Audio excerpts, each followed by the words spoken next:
And I guess that's the main reason I came up here today to all of you very bright people at TED, is to say, what's in your hand? What do you have that you've been given?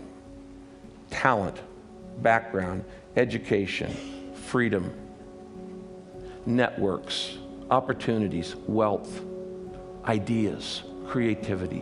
What are you doing with what you've been given? That to me is the primary question about life. That to me is what being purpose-driven is all about.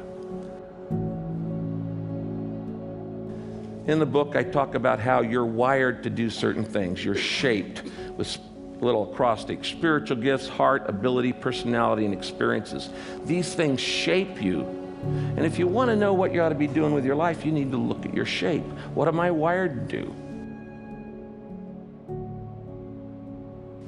Why would God wire you to do something and then have you do it? If you're wired to be an anthropologist, you be an anthropologist. If you're wired to be an underseas explorer, you be an underseas explorer. If you're wired to make deals, you make deals. If you're wired to paint, you paint. Did you know that God smiles when you be you? When my kids are little, they're all grown now, I have grandkids. I used to go in and sit on the side of their bed, and I used to watch my kids sleep.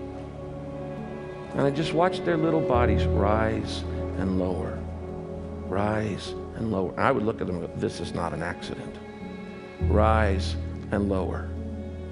And I got joy out of just watching them sleep.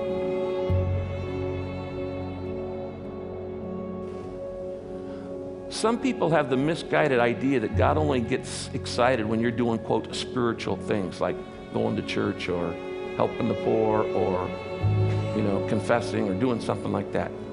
The bottom line is God gets pleasure watching you be you. Why? He made you.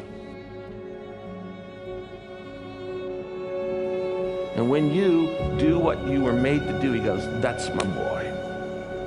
That's my girl.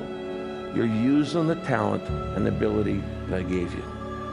So my advice to you is look at what's in your hand, your identity, your influence, your income, and say, it's not about me. It's about making the world a better place.